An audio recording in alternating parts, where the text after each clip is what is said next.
Violations of non-refoulement. As refugees embark on secondary movements in search of safety and better opportunities, they often encounter legal barriers that can place them in even greater danger. One of the most important international protections for displaced individuals is the principle of non-refoulement, a cornerstone of international refugee law.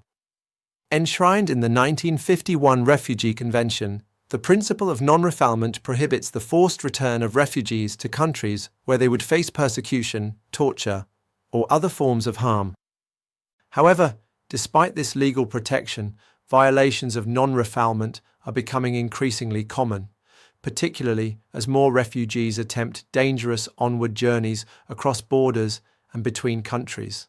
The international community has expressed growing concern about these violations, particularly in Europe, where illegal pushbacks have become widespread. Pushbacks occur when security forces forcibly return refugees to their countries of origin or transit, often without allowing them to apply for asylum or assess their protection needs. These actions not only violate the non-refoulement principle, but also deny refugees their basic legal rights and expose them to further dangers.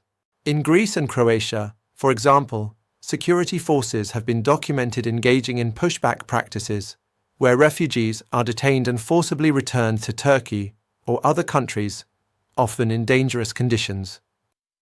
These actions are particularly concerning because they contravene international law and deprive refugees of the opportunity to seek safety and protection in accordance with their rights.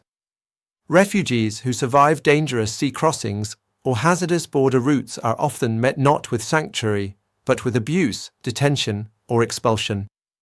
Offshore detention policies and third country deals have also emerged as controversial methods of outsourcing asylum responsibilities, raising serious concerns about the safety and dignity of refugees. One notable example is Australia's Pacific Solution, which involves sending asylum seekers arriving by boat to detention centres on remote islands, such as Nauru and Papua New Guinea's Manus Island. These centres have been heavily criticised for their inhumane conditions, including overcrowding, limited access to healthcare, and reports of physical and sexual abuse. The use of offshore detention to deter asylum seekers is seen by many human rights organisations as a direct violation of non-refoulement principles and an attempt to bypass international legal obligations.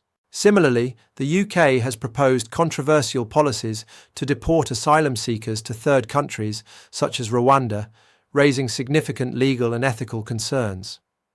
The UK-Rwanda asylum deal, signed in 2022, involves the UK sending certain asylum seekers to Rwanda to have their claims processed, a move that has sparked intense debate. Critics argue that this policy violates non-refoulement, as Rwanda is not a safe destination for all refugees and may not offer adequate protection for those at risk of harm. The UK's decision to outsource asylum processing to Rwanda has faced legal challenges, with critics claiming that it could set a dangerous precedent for the treatment of refugees in the global refugee protection system. In the United States, the practice of deporting individuals to countries like Haiti, Honduras, and Venezuela, where they risk facing persecution, violence, or political retaliation, has also raised concerns about non-refoulement violations. Despite legal protections, refugees and asylum seekers are often deported to unsafe environments where they face the same dangers they fled. These examples reflect a disturbing global trend where governments are increasingly prioritizing deterrence over protection. Many countries, including those in Europe and the UK, have resorted to measures that not only undermine refugees' legal rights, but also place them in greater danger. The violation of non-refoulement undermines the integrity of international refugee law and contributes to a global environment where refugees are denied the very protections that they are entitled to under international law. Secondary movement and mixed migration are complex issues that highlight the limitations of existing asylum systems and the growing pressures on host countries. As refugees continue to seek safety, better opportunities, and family reunification, they face dangerous journeys, legal barriers, and the risk of being returned to unsafe countries, often in violation of the principle of non-refoulement.